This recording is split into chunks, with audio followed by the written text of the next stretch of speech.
The main goal of the workshop here is to kind of show how with Stack Marketer, with me as still the only account manager, how do we manage 70 plus sponsorships a month? So how do we reach the number of 75? So we have a daily newsletter with 3 placements each. We have a weekly newsletter with 3 placements each. And then we have a weekly newsletter, separate one with 1 placement each. That usually, depending on the length of the month, that ends up being between like 76 to 80 placements a month, something around there.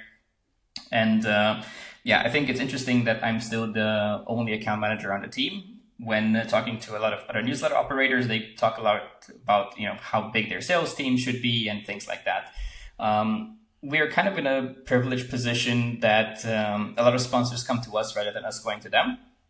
But at the same time, once you do have those sponsors, the management can still take quite a bit of time. Why should you kind of listen to me? Like, why do I know a little bit of about what I'm doing? Well, I started Stack Marketer back in 2018, so a little bit over 6 years ago, and I started from zero. So didn't have a pre-existing list of subscribers and didn't have a pre-existing social audience or anything like that. It was just being in a few groups with marketers and things like that, having some friends in the industry, but I wasn't I'm not a personality in the space. So it kind of was a little bit more challenging, I would say, than the average. We've also done over 2.5 million in ad sponsor revenue across the years. And we've also reached over 100,000 subscribers now across several newsletters, not just across one newsletter. And in my opinion, we have probably some of the best engagement and deliverability in the newsletter space overall, especially when it's combined with the size of the newsletter. So quick rundown, Stack Marketer is our main newsletter, the daily newsletter that goes out Monday to Friday. Tactics, Psychology of Marketing, they're both newsletters that go out weekly. Tactics is a Saturday newsletter, and Psychology of Marketing is a Thursday newsletter, which you can still sign up for if you want to check out today's edition. Goes out in 4 hours. And Stack Marketer Pro is our paid membership. Across all of these projects, we reach over 100,000 inboxes. And it's, as you notice, like not all of them are monetized through sponsorships. The newsletters are all free and they're monetized through sponsorships. Stack Marketer Pro is membership, but I still like for our case, the ratio is still overwhelmingly in favor of sponsorships. So I wanted to also guide you through a few of the pros and cons of sponsorships, because you will find other people suggesting alternatives to sponsorships for monetizing, and depending on your situations, they might be better.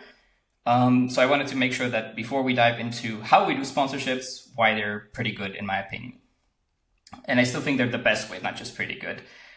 First off, it's early cash flow without having to do too much work, right? Like creating another product. So you don't need to focus on creating an extra product. Your newsletter is the product. You can focus on creating the best possible newsletter. While if you have to create a newsletter and then a secondary product to monetize, that will be quite time intensive. And in my experience, there's a high chance that either the quality of the newsletter or the quality of the other product will suffer if you don't have the resources. If you're a one-person team, or like if you're a small team, if you're not an absolute expert at both newsletters and the other product, it will be very difficult. Then, even though some people say it's hard to get sponsors, I think the LTV, so the lifetime value of sponsors, is relatively high on average. Sure, you will have sponsors that kind of spend, the minimum that you allow, and then they will be gone. But then you will also have relatively high lifetime value sponsors that, in my experience, they can spend significantly over 25,000 per year for if they have the right placements and the right audience. So keep in mind this is per year, and then depending on the lifetime of it, just expands. Last but not least, I think sponsorships or sponsored posts, when they're done right, they're quite reader friendly. So they're not intrusive to the reader's experience. Very often you even get, if you do it right, you even get compliments from readers that are like, hey, this is a really useful tool that sponsored your newsletter, so I signed up for it. You can see examples from us, Morning Brew, The Skim, The Peak. There's a bunch of newsletters out there that do it, I think, pretty well. It's a fairly common format by now, but I think it's quite different compared to those programmatic ads where you kind of don't know what's put into them. And the main disadvantage that people see about sponsorships is just managing them, right? So you have, it's a people business, right? So you have tons of other people that you have to manage. There's other things that people are trying to do to automate them. In my experience, it's still difficult to create the same quality of results compared to a more managed experience for several reasons. So managing sponsors seems to be the main disadvantage that people find. And that's what we want to dive into this workshop, how to improve it, both in terms of saving time and how to improve the quality for everyone involved. Before showing you what we do now, I want to briefly go through what we used to do before. And what we used to do before is probably what many people still do nowadays. So we use spreadsheets to track calendar placements. I'll show you a screenshot afterwards. We used Asana to manage tasks. You can use any tool for managing tasks. Asana was our choice back then. Then again, spreadsheets, different spreadsheets for revenue analysis. We had to use exports. We had to do a lot of manual data entries. And it takes a lot of time to switch data, do all these charts and tables separately. If you've ever tried to do this, you kind of know how it is. It can work, but it feels like a full-time job sometimes. We used the emails for sponsor communication. So every back and forth was over email with sponsors, except the occasional call if needed. And then the reports for sponsors were in a PDF and was done per placement. And you can see how our calendar used to look like in a spreadsheet. Not too bad. This is from a couple of years ago. So, we've had the dates in every row, tried to mark. And also we had to manually do this, right? We had to manually mark the weekends and stuff like that. And then just have status updates. I would say kind of works as a calendar, but the problem itself is not just the calendar, it's how everything integrates with each other, because then the reports would look something like this or in a different spreadsheet. But even then we have to pull the data. So it kind of looks okay as a one-time report, but you have to keep in mind that people run more than one placement. So if every report for a placement is a page, not ideal. In the meantime, we've switched to Sponsy, which is also the partner for this workshop here, which allows us to do many more things more automated. So it saves us time, but also it allows us to bring out more insights. So it's not just faster, it's also better quality, more accurate. So Sponsy, in our case, covers calendar, revenue analysis, which is all automated, and then sponsor communication and automated reports. And we now use Basecamp to manage tasks. I see a question from Mike D. The screen to horizontal. What does that mean?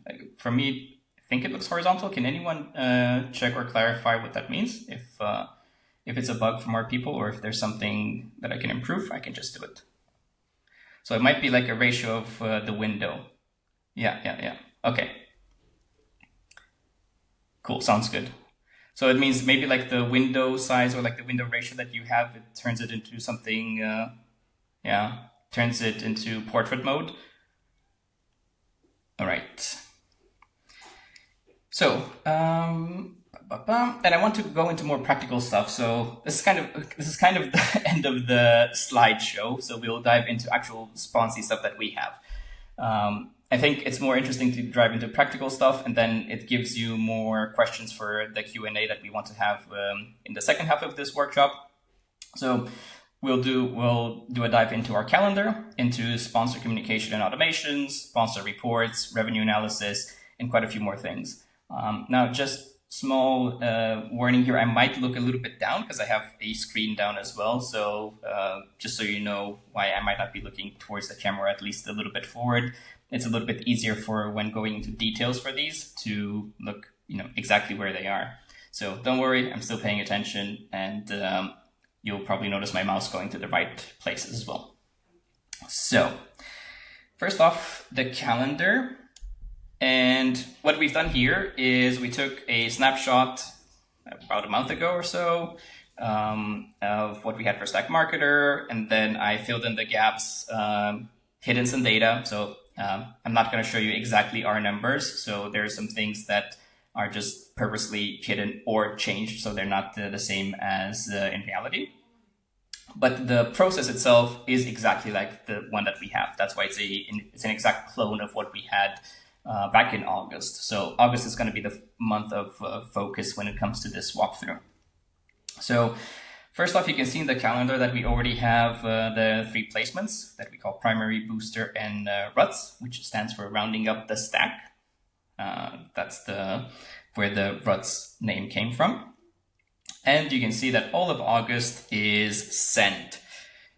Now, I think it's good to know that this is not manually done. So you can see that a placement has these details here. So the date, customer, but then also the status is an interesting one. So you can this is something you can customize yourself. And this is how I decided to customize it. On hold to reserve a placement. Gathering assets when it's confirmed and we're waiting for the sponsor to submit the assets. In progress once we receive the assets, and then we create their placement in our format, in our voice. Pending approval once we sent them back for review. Ready to be sent once they approved it. And then the following day, it's marked in sent status. And that's what you see here. All of them in August obviously are in sent status right now. Then aside from that, you can tag them, right? So if it's inbound, it's from a different agency. So we work with MadRev, Ad Astra, Buy Sell Ads. Sometimes they send us some sponsorships. So you can mark people or sponsors that came from there. And then you'll see why this is useful in the reporting and revenue analysis side of things. Assignee, so you can see who receives notifications for this. And you can add the price, which again will be used in analysis. So whatever price you have here, copy and assets due date, useful to add, but in my experience, we just use an automation to remind the sponsor, which again, I'll guide you through. So that's how a placement looks like. You can also have your content customization here. All of this makes it much easier to gather the data from the sponsor. But yeah, so what I like about the calendar a lot is that we can have this data so we can know what situation we're in. So if you go a little bit lower, this is not up to date anymore, but it gives you an idea. So some placements are still gathering assets, or were gathering assets back then. And then, if we move here, we just do, okay, we received the assets, we're processing them. Next, save. It kind of gives you a very good overview about what status you're in for each placement. So okay, as I go through, are my next week's placements approved? Who do I have to follow up with? Things like that. Very good overview, very simple. And just kind of saves a little bit of time with management. The next part, which I think is more time saving overall, is the automation side of things. So I think I want to dive into this part because in my experience, this is what saves the most time while still maintaining or increasing the quality of the experience, both for myself as someone who manages the sponsorships and for the sponsor and the other side of things. Okay, so let me think how to do this the easiest way to explain. There's 2 types of automations. One is temporal, so based on time. Let's go through one of them and I'll show you what it does. And then we can also go through one that's reactive after. And I'll go through maybe my favorite one, which is creating reports for sponsors. This used to be a task that took a little bit of time. So Sponsy can integrate with several email providers like Campaign Monitor, Beehive. It's on their website, all of them. I don't know literally all of them that they can integrate with, but we use Campaign Monitor, integrates very well with them. So therefore you can take in stats and have them in Sponsy in the metrics. I can even show you here. So you can have them in the metrics section here, right? So you can choose what placements to share. And these metrics here, you can then use in an automation to send an email to your sponsors or to yourself as well. So what happens here with the report creation, which is a temporal automation.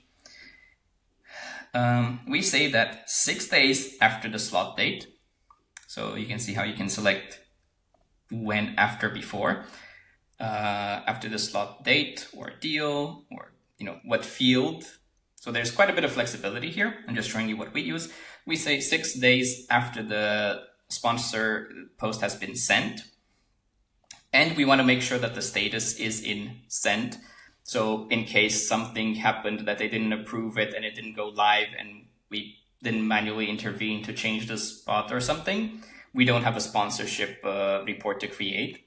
Then we will sync the metrics, which just means, it's just that simple. So there's that, that's that one action. But then we have let me just filter here. It's disabled because it's a demo account. So if it wouldn't be a demo account, a lot of automations would go live, just so you know. So once the sponsor report is created, then we have the actual email, which is also temporal, but then we say it's 7 days. So we give ourselves 24 hours to make sure that everything was done correctly. So 7 days after the slot is created and it's been sent, it sends an email to myself in this case, and also it sends an email to the sponsor. And here you can see that they get a nice overview of all the sponsored data that's relevant. So recipients, opens, clicks, CTR, things like that. And a link where they can see all the past results as well.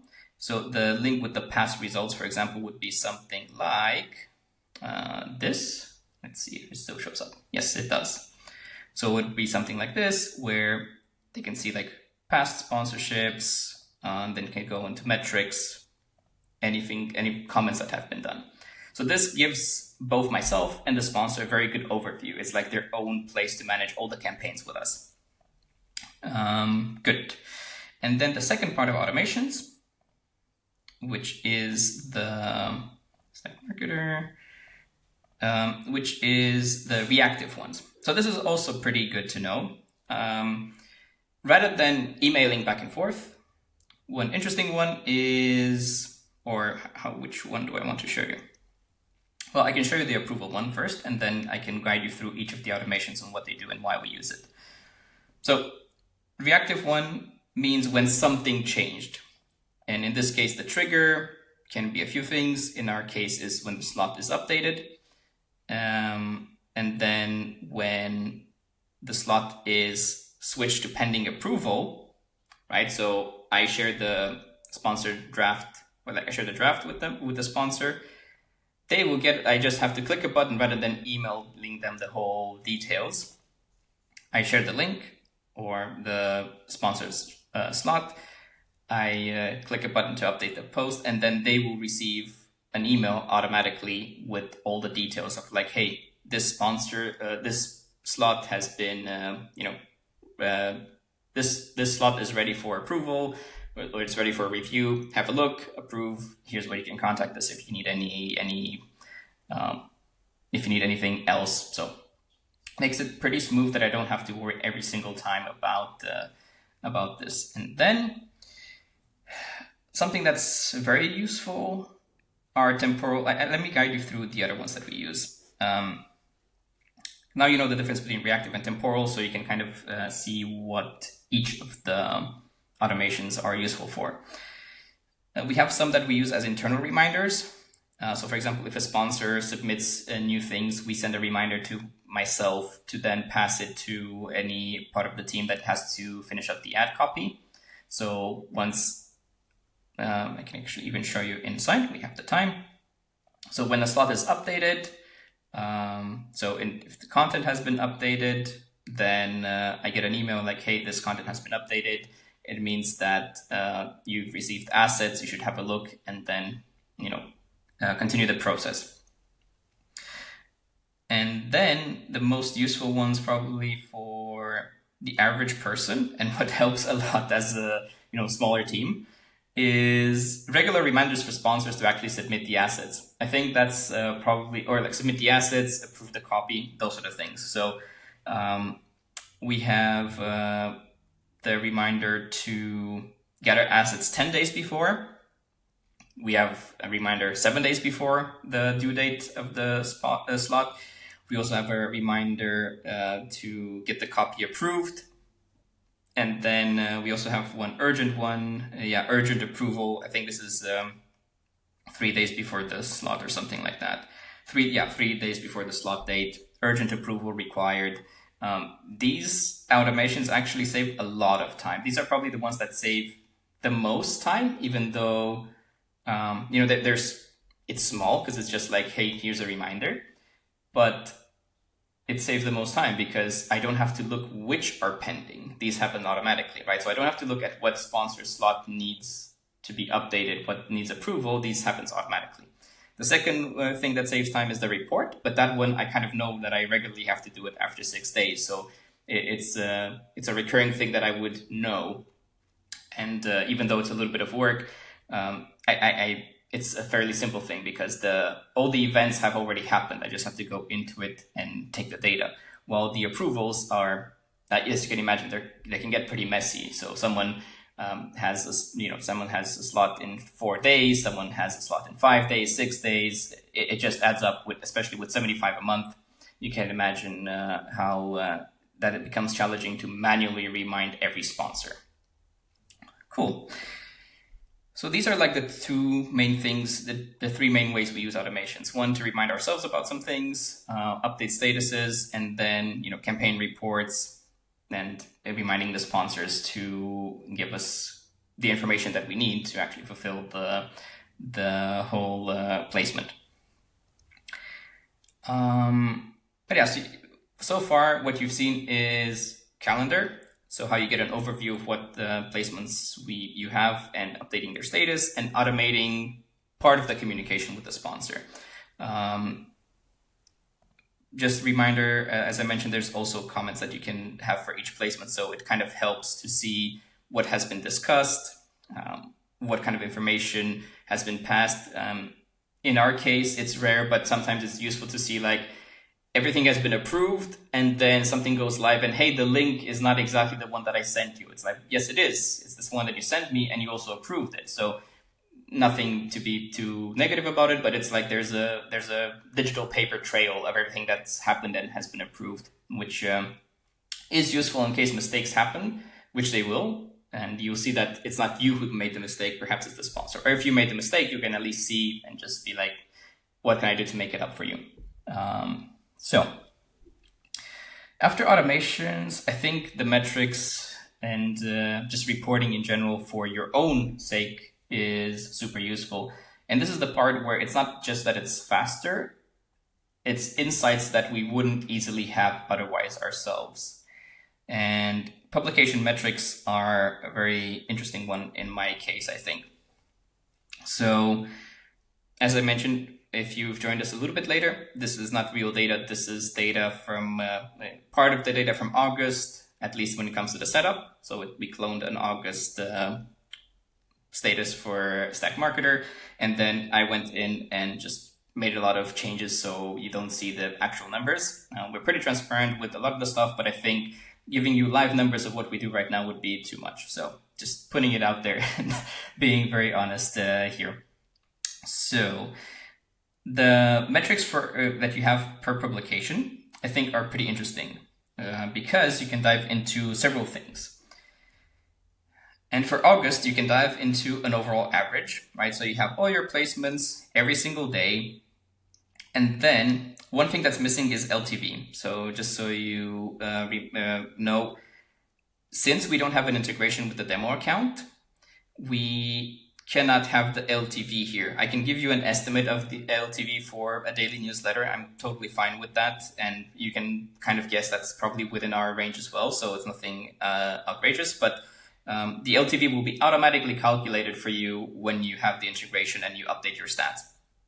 So that's the cool thing. So you have the graphs and charts, pretty good to show you some stuff, but I'm really interested. I really like these metrics here. So average send revenue, and this depends on how many subscribers you have. So per sender, you get 13 cents. If you have 100, you will get $13 if you send to 100 people. But then even more interesting is average slot price, click revenue, so your earnings per click, earnings per open, earnings per unique click, earning per unique open, and then the LTV, which takes into account your unsubscribe rate as well. And then you can have performance metrics, right? So, and that's where this becomes very interesting. You can look at your primary placement and how does it do? Oh, this is the average slot price. If you have no slot price, it calculates it at 0, so it can decrease. Average CTR, how many clicks, how many unsubscribes. As I mentioned, there's no unsubscribe and churn data since we don't have the ESP connected. But in a real account, you would have this information, and then it could also calculate your LTV to a decent extent. So it kind of surfaces all of this automatically, which, a year ago or so, it used to be something that you had to do a lot of spreadsheet work, or a lot of, Looker Studio, whatever you wanted to use. It used to be, I would say, quite a bit more complicated. Then also you can look at these sort of things based on tags, right? So you get a few things with the tags overview. For example, we have some internal promos where we promote each or other newsletter. How often does that happen? What are the highest spenders in terms of customers? All of these things are pretty good. So just so you know, I will reply to all of the questions towards the end because I see some coming through. But yeah, so this is a report that I basically look at, I would say, once a month, roughly, and I give an update to the whole team about what's going on. I sometimes go into it more often than that, right? So, but it's good to go into it at least once a month, and then you can see, per each placement, per each publication, quite useful in my opinion.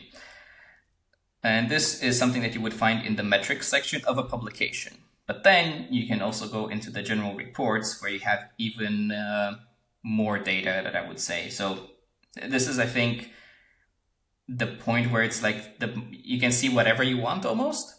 And I will explain what I mean here. So I'll use Stock Marketer as an example again, and I'll use August as well. Again, you can use whatever date range, as you can see here. You can go by placement, which we've seen that before. You can go by status. You can actually have some special statuses here if you want. In our case, it's just sent, so I won't mark anything here. You can look at only Monday or Tuesday or whatever sending day you want. Then the next part, which is I think quite interesting, is you can look by tag. So in our case, we can see, how's the performance and how's the revenue looking at for any partner, how is it looking for inbound efforts, for outbound efforts. Like we can do a good amount of segmentation here to see where do we make the most money or where are we lagging behind in terms of performance. It's not just that, you can also do it by sales rep. So you can see that, in this case, we have just 2 people in the demo account, but if we have like a team of 2 or 3 people, you can see which is the sales rep that is actually getting most of your revenue, or by contact point. So maybe there's a different sales rep and a different account manager. So someone who closes the lead, but then someone who manages the rest. Due dates, approved dates, I think matters a little bit less. Haven't actually done any digging through these in my case. But then you can also look at customers, right? So you can see what happened throughout the month with a specific customer. So for example, if you want to see, let's say, acoustic in our case, and we want to see a report by them with the primary placement, and then we want to also look certain stats here. Let's say we want to look at unique opens, unique clicks to kind of see how things went with them in terms of engagement. That would be one way to go through. And then you can also see the tags. So as I said, not all of the data is up to date, but this would be one way to use this kind of report. In my case, I like to use it to kind of look through regular sponsors, especially so sponsors have multiple placements, to give myself an overview. And then if I see any deviation of like, okay, why does this one have 180 when the next one has 92 clicks only, that's really low.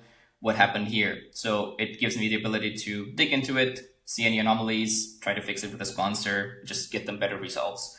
hopefully overall.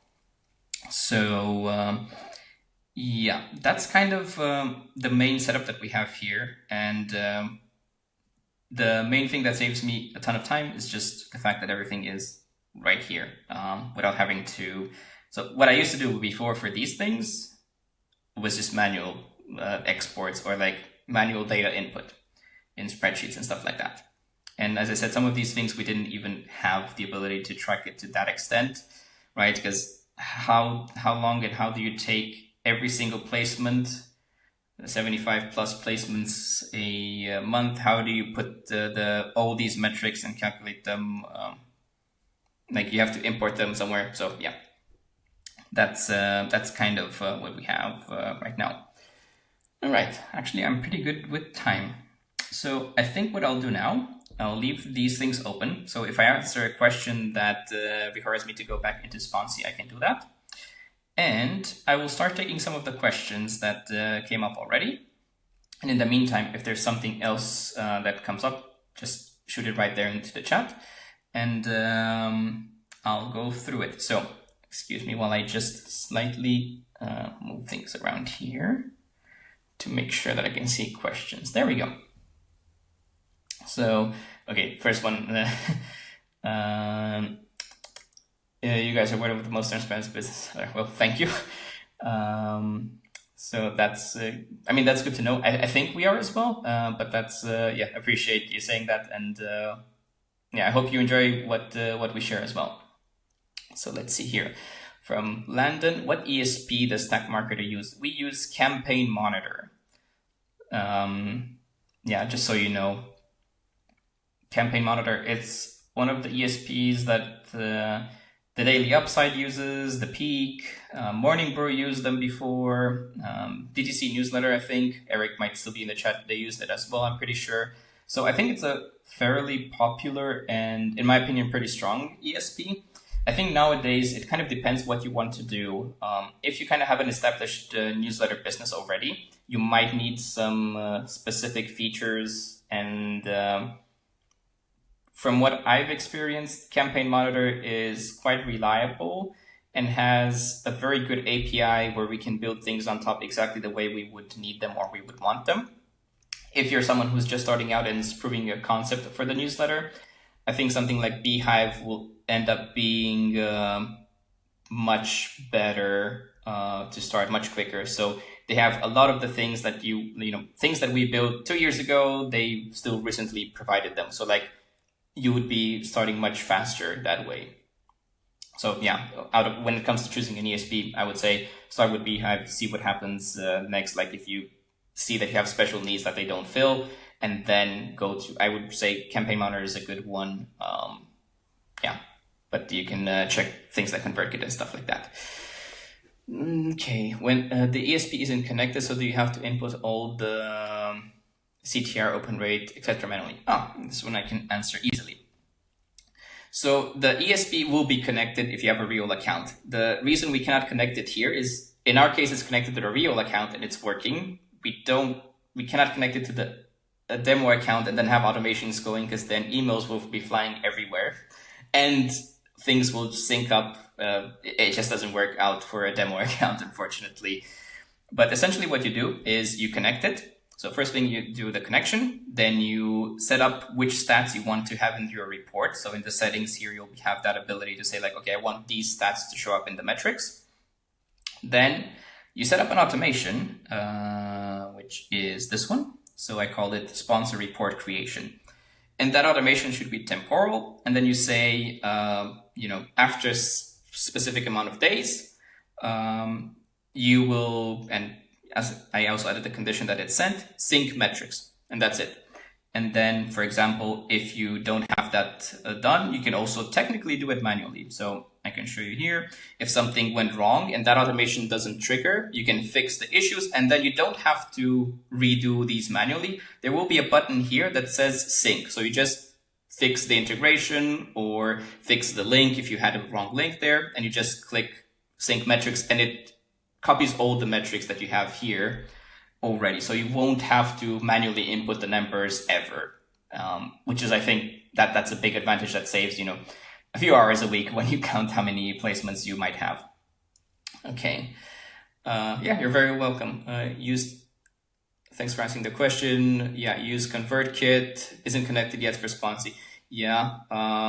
From what I know, the Sponsy team is in contact with them, and it's just a little bit challenging to integrate some things because not every ESP has the same API.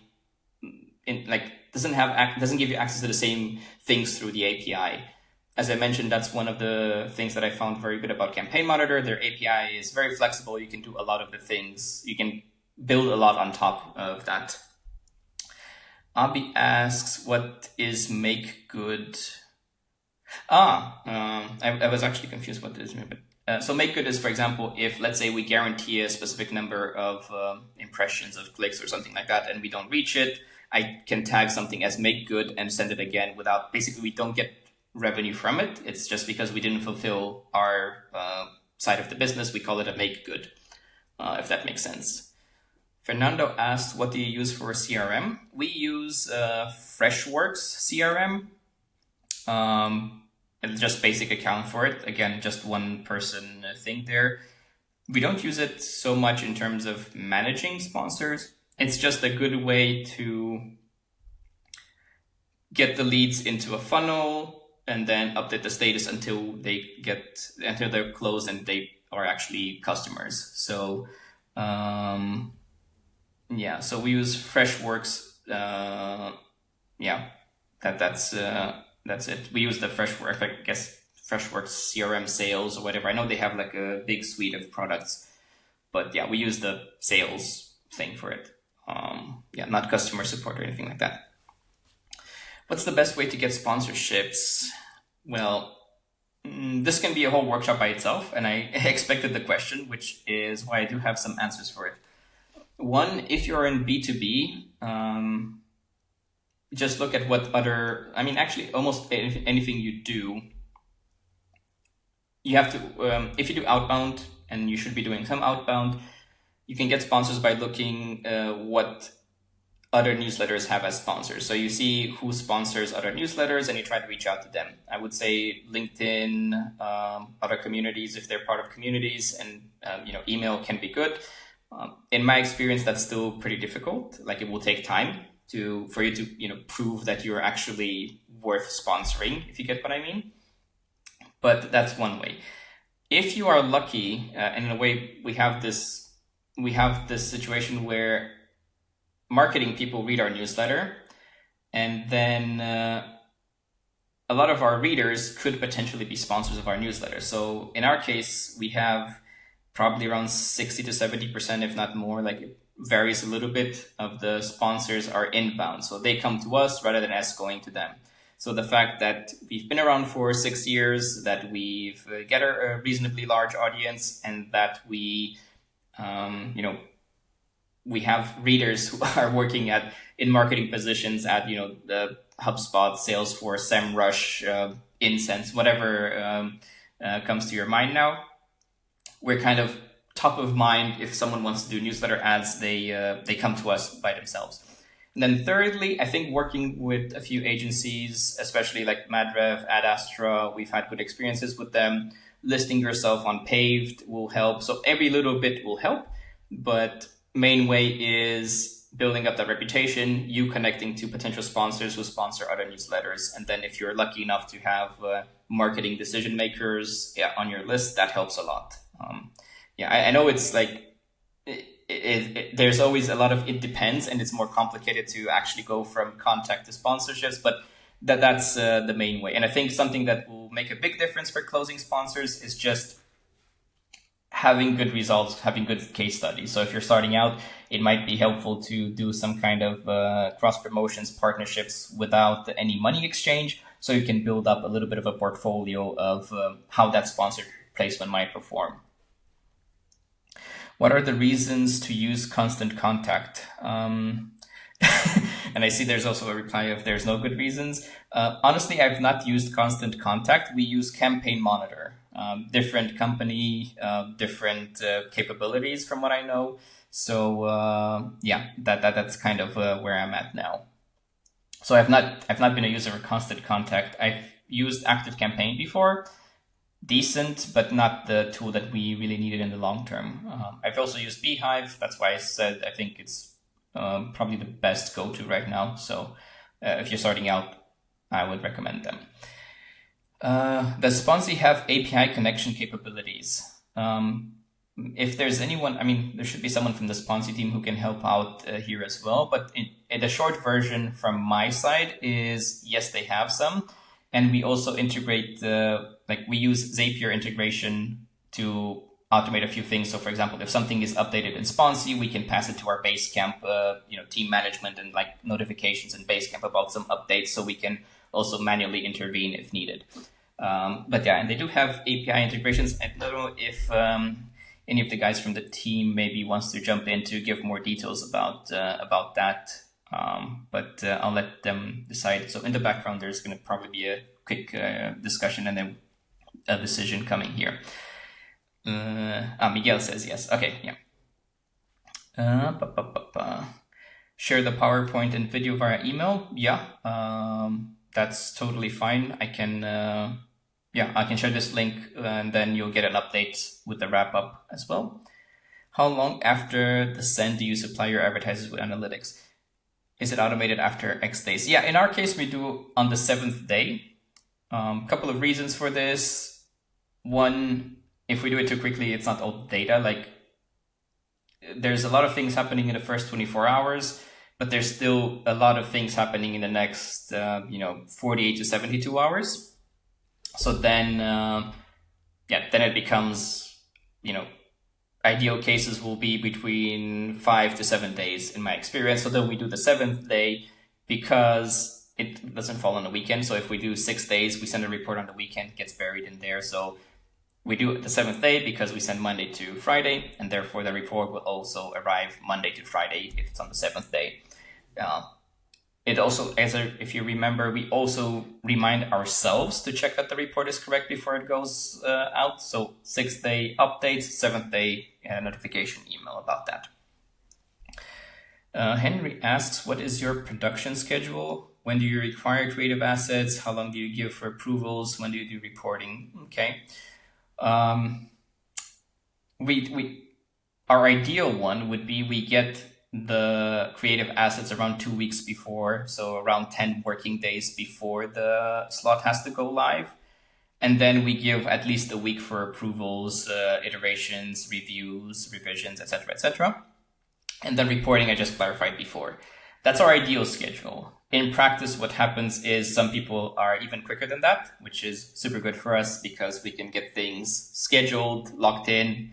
Everything looks ready to send. I like a lot of green in Sponsy when it comes to upcoming slots. Cannot always have that. But when it comes to real case scenarios, is we really adapt. So, even now, there's been a sponsor that came to us with a placement that's going to go live in 20-something September, so a little bit more than a week. So, of course, we try to accommodate that. So if there's a sponsor coming last minute, we will do our best to accommodate them and just go through things. I always make sure, though, to try to be realistic and explain what we can do quickly ourselves. And then when it's the approval process, that it's on them to approve it. And if they don't approve it, we cannot go live. So that's kind of the situation of making sure. I would like maybe an account management tip that I've learned is that if you don't remind them that, hey, now your approval part matters, and we don't go live until you give us a very clear, explicit approval for this, you might run into problems. It might run into situations which we had in the first months or years of running the newsletter of like, I thought I approved it when I said looks fine or something like that. I was like, no, you have to say explicitly it's approved. Or in this case, where Sponsy helps, you click a button and there's a trail that they clicked that button that they approved it. And it also shows you who approved it if there's more people on the team to approve it. Hope that answers the main question about sponsors. Then let's see, do you use any tool to figure out who your subscribers are? Do you just use a subscriber intake form? I've tried, what's it called now? I tried MegaHit. And I think it's interesting to show you where your subscribers work from. But most of the information that we have is just the subscriber intake form. So what we have is on the thank you page, at the bottom of it, there's a form which asks, I would say, very basic questions when it comes to the B2B space. So years of experience, company size or revenue, things like that. Yeah. So that tends to be enough of the info. Like, of course, there's always going to be a sponsor who, for example, you would often have people who are used to B2C advertising, and they ask us like, okay, so what's the household income? We don't have that data, and why would it be relevant? Because it's not household income decision, it's company decision. So it's B2B. So we have revenue of companies or ad spend of companies, things like that. And that's usually, the better information that they need in the end. It's just the default question might not be the one that makes sense. You have to kind of think, what are they actually looking for there? And if you have that data. And don't get me wrong, like if you go to our form now, this is not the way it started. So we just learned what people care about the most. Next question. What are the factors that one should take note when evaluating an ESP? I can just say from my perspective what I looked at. So I wanted some good flexibility when it comes to design. So I wanted templating language where we could really, build our own template and then visually use it and reuse it. So we don't have to do some HTML edits, and we don't have to use a visual drag and drop editor. Main reason for the drag and drop, our newsletter is relatively long in terms of code and length. So with a drag and drop editor, it would get clipped very often. That was an experience with ActiveCampaign. Like you would drag the elements there on the screen, and then what happened was, if you drag one, then you delete it. It actually doesn't leave the code. So if you don't do it properly, your email is going to get clipped very quickly, and then people don't read it. Your OpenPixel doesn't fire. Stats are all over the place. Just not good, basically. So that was one thing. And then team management features. So for example, in our case, we have more people on the team who have access to Campaign Monitor, to the ESP, but not everyone can send an email. Not everyone can see subscriber information. So there are ways to make it, let's say, quite read-only, for example, to just look at the stats if needed, things like that. So those two features were important. And then if you have a business already and you're making money, I think maybe the most important one is reliability. So are they able to send reliably day in, day out, and not have outages, things like that? Realistically, every ESP will have some outages. We were also affected. Our newsletter was delayed when, if you remember, a few months ago, like that whole CrowdStrike update that bricked a bunch of Windows devices, affected Campaign Monitor for a few hours, and we were late with sending our newsletter in that case, or like we were almost late. I forgot exactly. So it happens. Every ESP will have some outages. It kind of depends in the end how often. For example, if you send a weekly newsletter, you're less likely to run into problems, I think. If you send a daily, and in our case, we send 2 weeklies as well, you kind of need one that's quite reliable. And maybe something that's not always a good reason, but in our case, I think it matters, is are they stable enough in terms of their workflow? And this is one factor why, for example, we were not regularly Beehive users, among other things. It's like there's too many big changes happening quickly that not all of them are useful, but all of them would kind of change our documentation, our procedures. And then it's like you spend more time managing your procedures and training people rather than sending or creating content and sending emails. So it's a tough balance. I think if yourself or everyone on your team is very tech savvy and they just like to use new things, it doesn't matter. But if you also want to have people who are less tech savvy, but they're good at a few things, and you have like a very clear training for them, you might want things that don't change all the time. In our case, even now, if they would change, we have API type of integrations with Campaign Monitor where it doesn't matter so much how it changes. So there's always solutions. I think, and then contrary to popular belief, I think pricing doesn't matter too much. At the beginning, it might matter because you want to test cheaply. And then using anything that might be very cheap or free is great. But once you have revenue coming in, it's just really a calculation of like, if something goes wrong 1% of the time, how much do I lose? What if it goes wrong 2% of the time? How much do I lose? And then you'll see that not sending an email for one day will cost you, $4,000. So what's the point of saving $100 a month? That's kind of like where you have, you have to draw the line somewhere. Another question, next one. How does Stack Market respond sponsorship conversations with companies? Do you have standardized approach of paid ads, cold outreach, etc., etc.?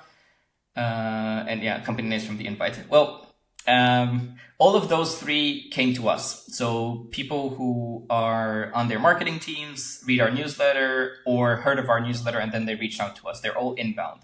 And that's where I said it's something that I would not be able to predict this 6 years ago, that we have just like that right match, that lucky part of like our readers are also our sponsors. So with those, I don't have another example to other ways to say, but what I would say is that next part would be, if you don't have those readers already on your list, what you would have is outbound. So cold outreach can work, especially if you go through seeing who sponsors other newsletters. So they will always be looking to sponsor more. They show that they have budget.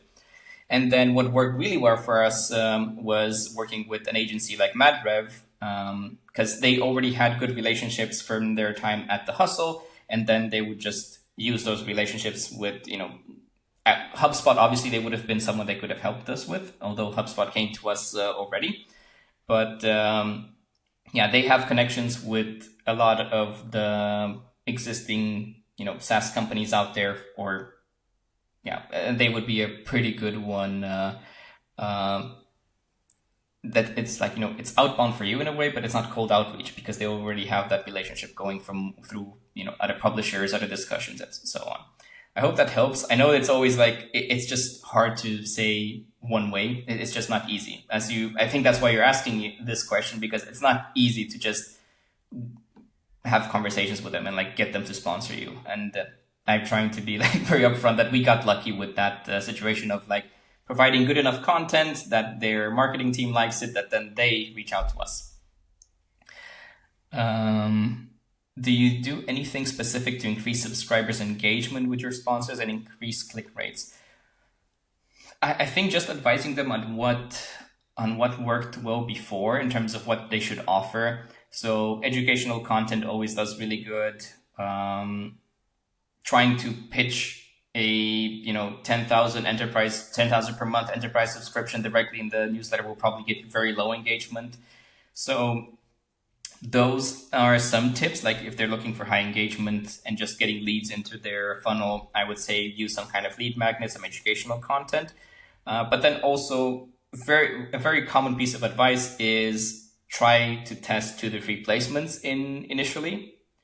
So you can test a few angles, a few approaches, and then you see what works. Because we found that sometimes that educational lead magnet does really well, like high engagement, good leads, everyone's happy. But sometimes it's high engagement on our side, but the lead quality is not what they would want. But then we try the next one, which is a bit more of a direct approach. And then the engagement drops on our side. But thankfully, the quality of those leads increases so much, the intent is so much higher that then the closing rate for them is just much better. So they get less engagement, but they get much higher quality leads that just pays off for them. So those are the two things. And yeah, I see cold outreach is a total bitch indeed. I mean, yeah, we've tried it and we do it as well. It's not as easy. You get fewer replies than you would want. And inbound is quite a blessing to have. So yeah. Oh boy, feels like I spoke for quite a bit. All right.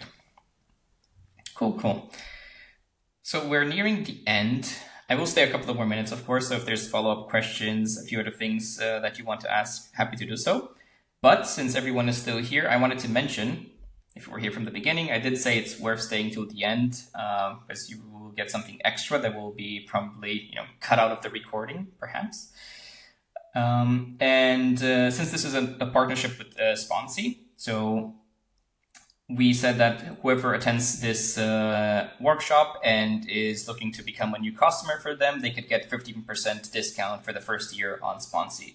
So, if you're interested in seeing what more they have to offer, maybe like it's a good thing to mention that they release features more frequently that I can actually get to use them. So, for example, now that I'm here, I can also say that you might not even need a separate CRM, right? So they have their own deals module. They have a storefront where you can sell your ad placement. So you don't need a separate way to, you don't need a different sales page or storefront, as it's called, storefront. So there's a few extra features that you might be able to create. The whole sales process might be able to stay within Sponsy depending on your needs. So like I said, CRM for deals, and then storefront when it comes to pages where people can book your placements directly, and then they get passed into your whole flow. So I think if you don't have if you have a newsletter that's already doing revenue, and if you don't have any way to manage sponsors, if it feels like a little bit overwhelming, I think Sponsy is the way to go. And as I said, if you're a new customer, you can get 15% off on your first year. That's just a special deal that the Sponsy team and I came up with. So yeah, that's about it.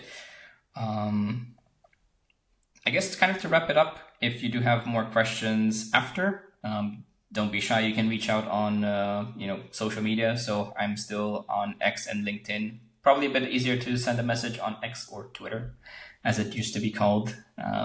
Good times back then. Just send me a message. I might not reply instantly, but I'll usually within a few days I can give you some more input. But if you care mostly about the Sponsy experience, I would say chat a lot with the team. They're probably going to be able to help you even more than I am. So yeah, that's about it. I hope I managed to guide you through like the main things that we've that help us be a little bit more efficient than the average newsletter with managing sponsors. And yeah, I guess we can wrap it up. Yeah, thanks everyone for joining. I hope this has been useful. Hope this has been something educational for you. Maybe you've learned a thing or two, and then I hope this helps you just make a better newsletter business and make more money. See you around.